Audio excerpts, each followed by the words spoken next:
from downtown Rocky River. Welcome on into the bullpen. I'm Adam the Bull. Guys, I'm hearing music in the background. We're trying a new thing today, and I was hearing new, and now it's gone. All right, that's good.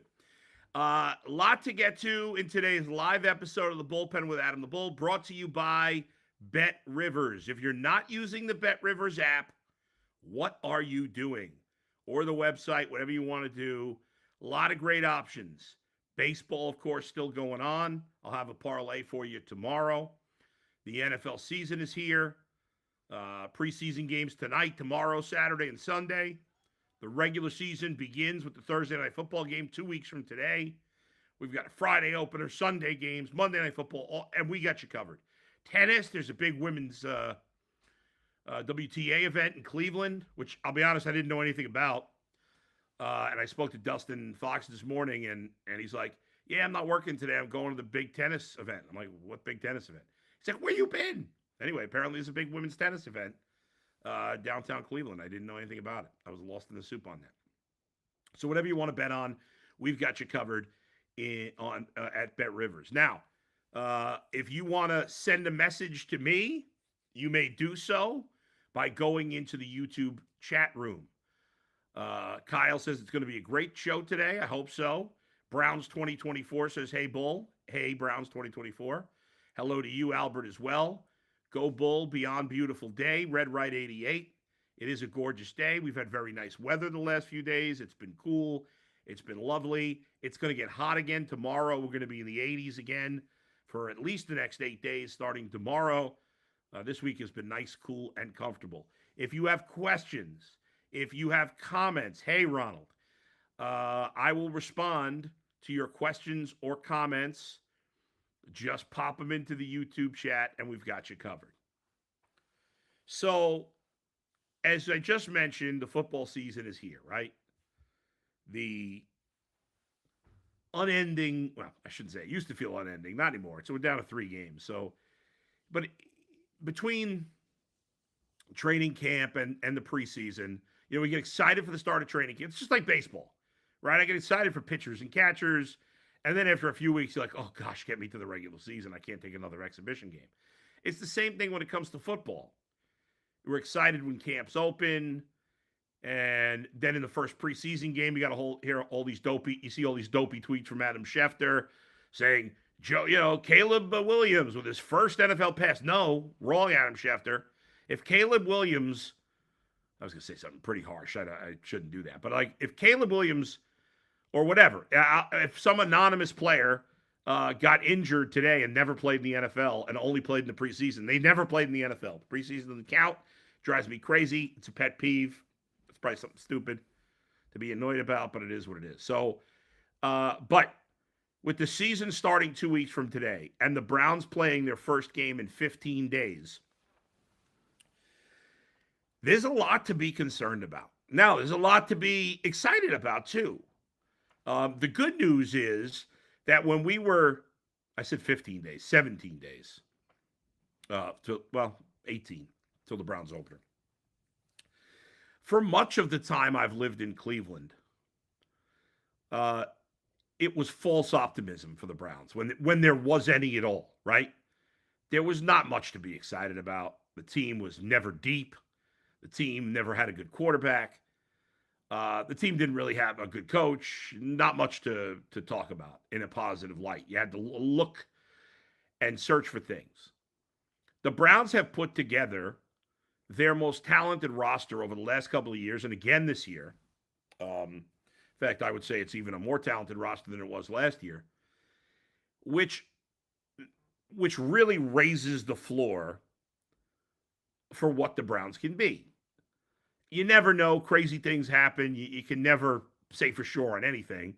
But the days of going into a season with the Browns, we're going to win 4 games and 5 and maybe 6, those days, at least for now, are over. And that's great. The Browns have moved out of the dreck of the NFL. And obviously, they've gone to the playoffs twice with Kevin Stefanski. They won 1 playoff game in his first year in 2020 with Baker Mayfield. Last year with a variety of backup quarterbacks. They made the playoffs, but didn't win, obviously. So the Browns still have a lot of work to do. They have not arrived. They are not.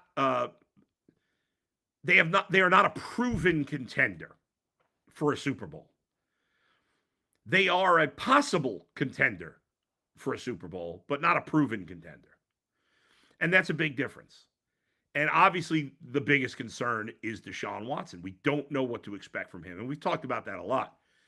But when Kevin Stefanski yesterday said that, and obviously, there's been a lot to be concerned about with the offense. There's really, on the defensive side, the only concern I have, and it's a big one, is Denzel Ward. I'm very worried about him.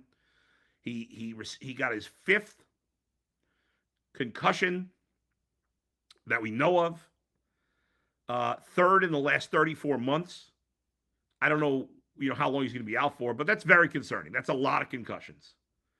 And it wasn't like he took a huge hit. He and Elijah Moore just kind of both fell, and Elijah Moore looked like he kind of fell on his head a little bit. But it is really concerning that that he's now had 5 concussions. By the way, I will, a quick sidebar before I continue this conversation on Deshaun Watson, because I see people sending me messages in the chat. I will talk about the awfulness that is the Guardians right now. And I will talk about the pain I suffered having to order a Hawaiian pizza and whether or not I actually tried it. I think you probably know the answer. But that's coming up later. There was so besides Denzel Ward, I got no concerns about the defense. I know they have a great defensive coordinator. They're loaded up front. JOK, Hicks look like a real good linebacker situation. And besides the situation with Ward, the secondary looks good, right? You need Ward. He's really important. To me, he's the second most important player on the defense. It's a major concern if he's out. But I'm going to assume at this point that he's going to play week 1. I hope. On the offensive side, there are concerns all over the place. And there were already concerns before we got word yesterday from Kevin Stefanski that Deshaun Watson is out with with general soreness in his arm.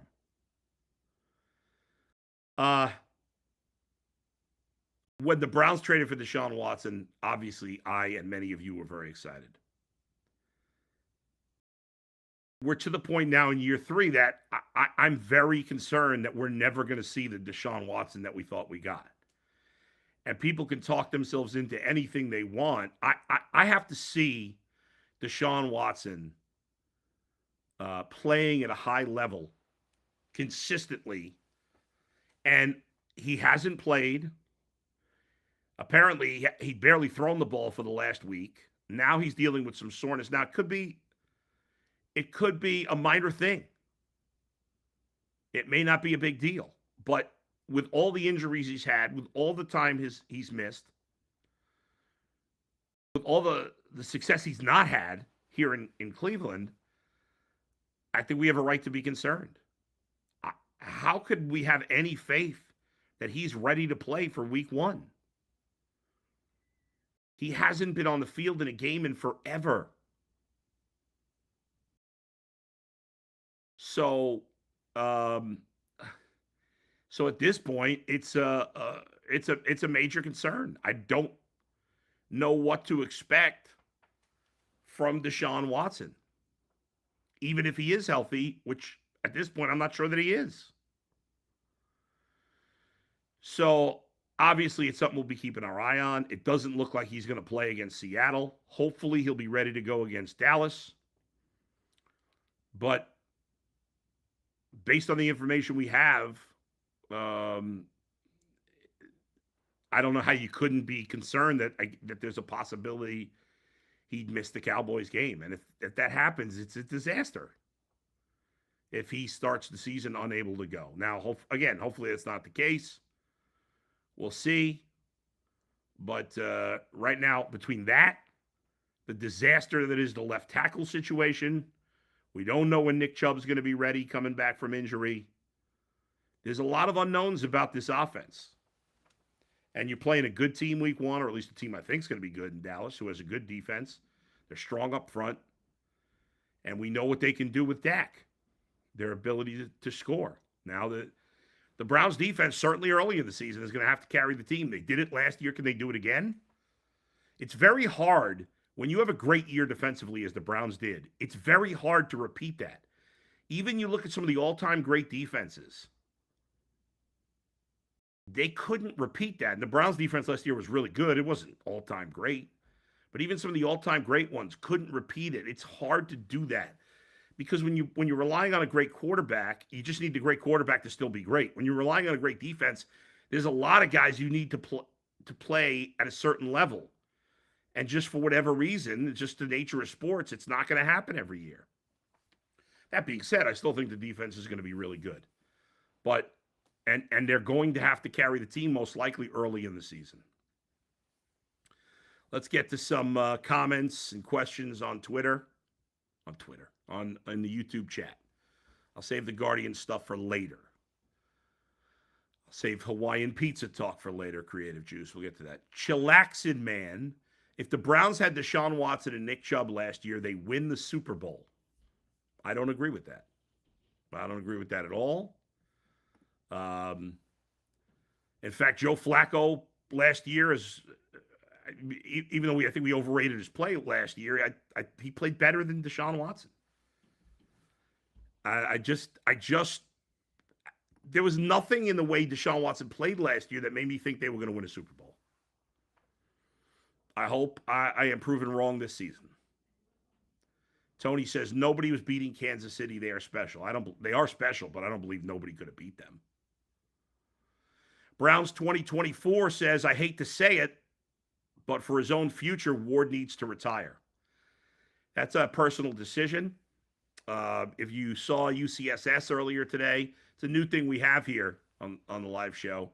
When I read your chat, pop it up on the screen there, so you get your name put up.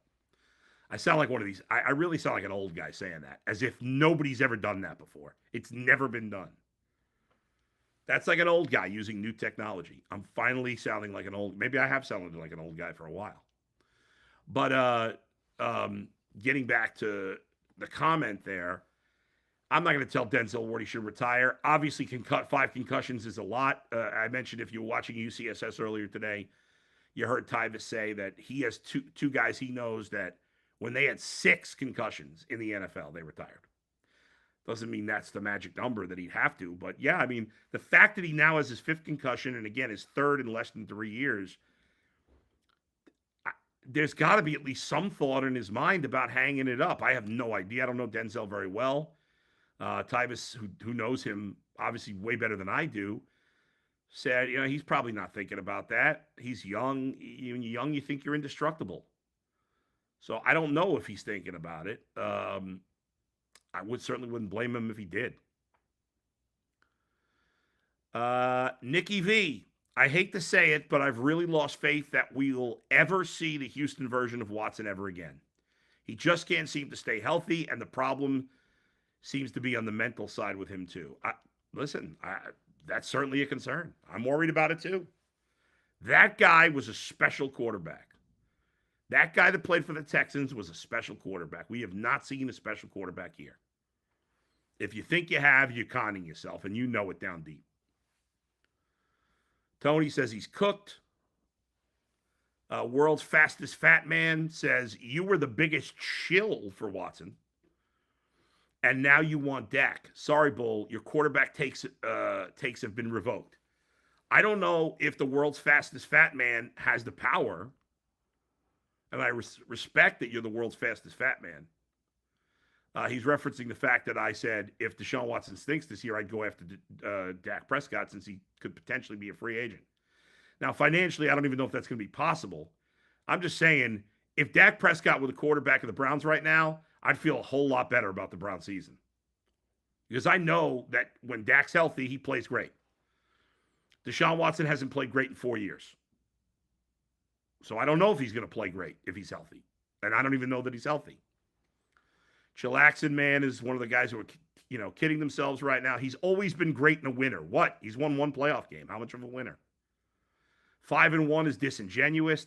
I always know when people are being disingenuous about Deshaun Watson because the 5-1 is a total fraud. One of those 5 was a game he started. Was it against the Colts that he got hurt? I can't even remember now. He barely played. And he was terrible, and you're giving him credit for the win. That shows your disingenuous nature. Let's be honest. We have to be honest here. Deshaun Watson has been worse than Baker Mayfield. And Baker stunk 2 years ago. The Browns didn't trade for Deshaun Watson, didn't give up what they gave up, didn't pay what they paid, so he could win a blowout against the worst team in football in Arizona. The only ammunition you really got is the second half against Baltimore, where he played well, but I think it's been overblown because we're so desperate to say he's back. I want him to be. As World Fastest Fat Man said, I was shilling for the people that are now saying, oh, I'm being a hater of Deshaun Watson. You make fools of yourselves by saying that. I went bananas as World's Fastest Fat Man. I just like saying that too. I was shilling for Watson. I thought that Watson for Baker was a no-brainer. And I don't say all of this to say I want Baker back because he's not good enough to win the Super Bowl either. But the Browns didn't trade for Deshaun Watson to just not screw up as the defense does the job. They paid for him. They traded for him to be a star because that's what he was in Houston, and that's what he's not been here. And a lot of it's been injuries. And that's why I'm not giving up on him. But there's reason. It's very reasonable to be skeptical at this point and concerned, especially when once again we hear that he's got arm soreness. Parmesan Sandu, what's up, Bull? Hope you're having a great day. Thank you. Watson's been terrible, but he doesn't seem to think so. Creative Juice, PJ Walker is a winner. Tyvis. Creative Juice, not a huge Dak fan, but yeah, dude puts up MVP numbers. I think the guy gets I think Dak Prescott's the most underrated quarterback in the league. Browns, Chris says, you're not hating, you're being reasonable. Tony, we all want Watson to be great, but he's not. Can't win if you're not on the field. And when he was he electric? He was not. No. He was not. Not even in the second half against the Ravens. He wasn't electric. And you know it, Chillaxin, man. And you know it too. Everybody knows it. Browns 2024. People can't handle the truth. Watson's been a huge letdown. Facts. 100%. For a variety of reasons. But he has been. For all the defenders trying to argue that he hasn't been a letdown, if I would have told you this, given you the stats, everything he's done in his 2 years here, he's played 11 games and hasn't been particularly, he would never have signed for that. Nikki V, what if Watson misses the start of the year and then Jameis plays well? Back to the same old quarterback controversy yet again. Even if that happened and Jameis played well, Watson would still go in when he's ready to play. I still think Watson's going to play week 1. And I really do still have hope that we can see that special player again. But it's only going to happen. The only chance of that happening is if he can play a full season. He's played so little football, it's hard to turn that around in 2 seconds.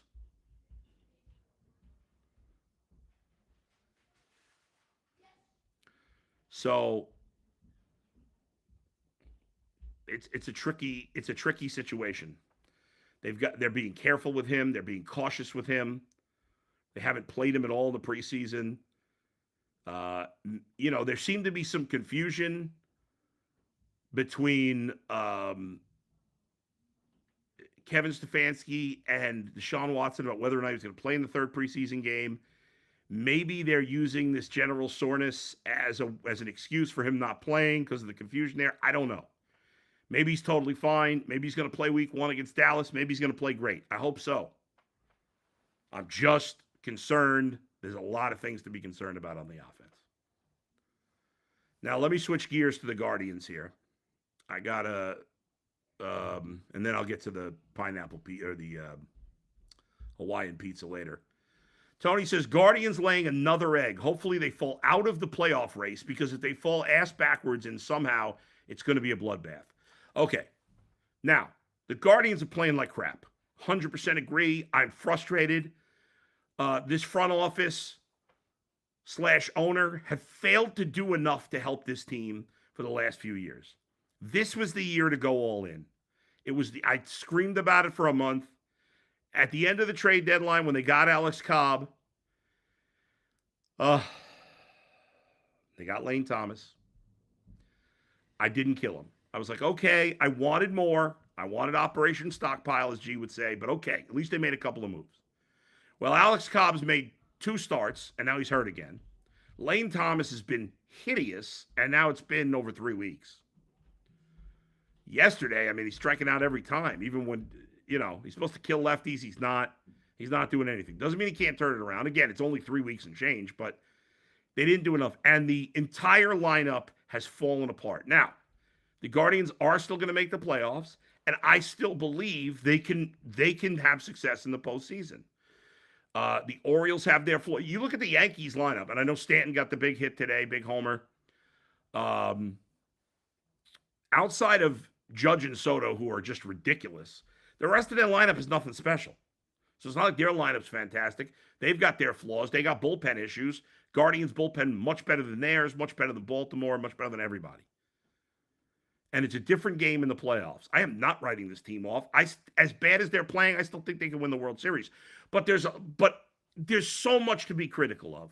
The bottom of the lineup sucks. None of these other guys are doing anything. Stephen Kwan's been terrible since about the middle of June. Even Ramirez, never going to kill Ramirez, but he's not playing great. Josh Naylor's been lousy. David Fry, outside of the big hit in extra innings, the 11th inning against the Yankees on Tuesday, has been horrendous for 2 months.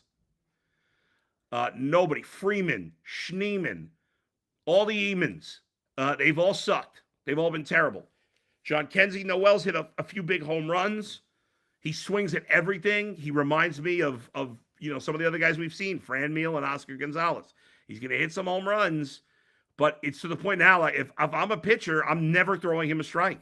I'm throwing everything low and outside. He chases every pitch. And if that doesn't change, he's not going to get pitches to hit. And yeah, he'll hit some home runs here and there on mistakes, but he's going to strike out a million times, and it's not going to be good enough. Now, there's no better options. They refuse to call up their best prospects. I know Kyle Manzardo hasn't been great, but sometimes you call up a guy because you think he has the pedigree. And, they have these guys they've been talking about. Most of them have come up and done nothing. They haven't been aggressive in the trade market. They haven't been aggressive in the free agent market. They've conned some of you that they can't afford to spend more than they can. That's a lie. It's total crap. It's total crap that they can't raise his payroll. It's complete nonsense. And yet the owner continues to be a cheap ass. I'm going to get in trouble for that one. Guardians get mad at me when I curse involving the owner. They get so frustrated. People were getting mad at me, Creative Juice, that I was saying there was no chance he was going to hit 400. I'm not even sure Stephen Kwan's going to hit 300. He's only batting about 312. His batting average just dropped 80 points. 80 points. I have not given up on the Guardians. Browns 2024 says, guards have been a good summer distraction for me to get to football, but they've been so hard to watch lately. They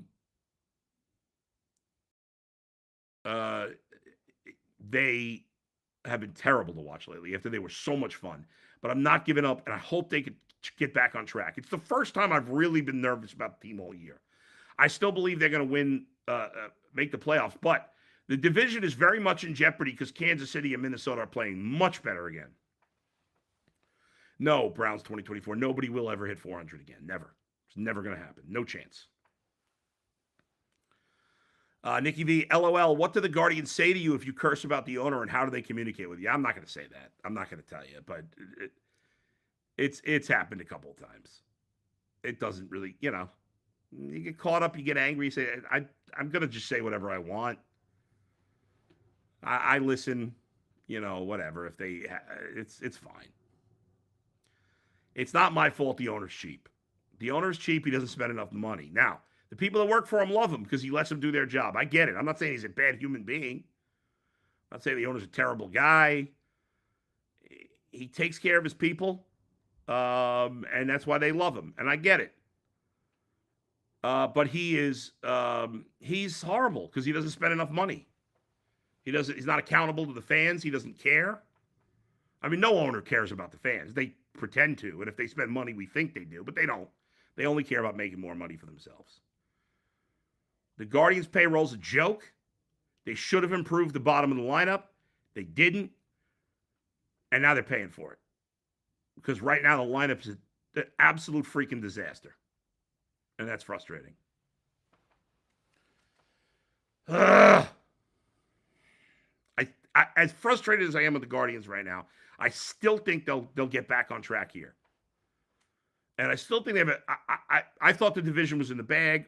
Obviously, I don't anymore. I still think they got a good chance to win the division, but they've got to get their shit together. Let's go. Finally, if you were watching UCSS earlier, you know that I had to. So, if you know me well, you know my thoughts on pineapple pizza, Hawaiian pizza. Like I like ham, but I don't really like ham on pizza. But I could live with ham on pizza.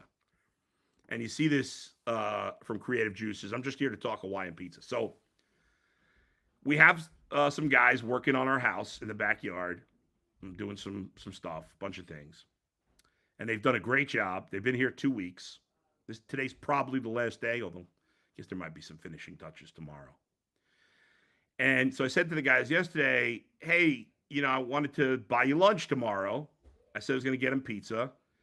And then I didn't ask what toppings they wanted. So my wife went and asked, what they would like. And one of the guys said Hawaiian pizza. And then I said to my wife, oh my God, do I have to order Hawaiian pizza? Like, that is against my religion. I'm not religious. My religion is pizza. And the idea of ordering, just ordering, not eating, a Hawaiian pizza was just terrible. But I did it because that's what the guys wanted, But I did, for those who were asking, I did not try it. First of all, pizzas weren't for me. I was getting them for someone else. I'm not going to eat a pizza that I bought for somebody. That would be rude. But I didn't want to try it. Pineapple doesn't belong on pizza. So I got what I get. One with, I got 4 pizzas. One with jalapeno, ham, and pineapple. One with just ham and pineapple. One with just jalapeno. And then I just got, a plain cheese pie. But apparently they went over well. But to know, as painful as it was to order that, I did it. I got it. But I did not try it. All right. Delivery guy thinks you're a schmuck for ordering Hawaiian pizza. I didn't have it. Thanks, Browns 2024. I did not have it delivered. I went and picked it up. I picked it up myself. Chillaxin' man, pineapple definitely goes on pizza. That's 100% wrong. Tony says Bull's a team player. Yes, I am. Parachute.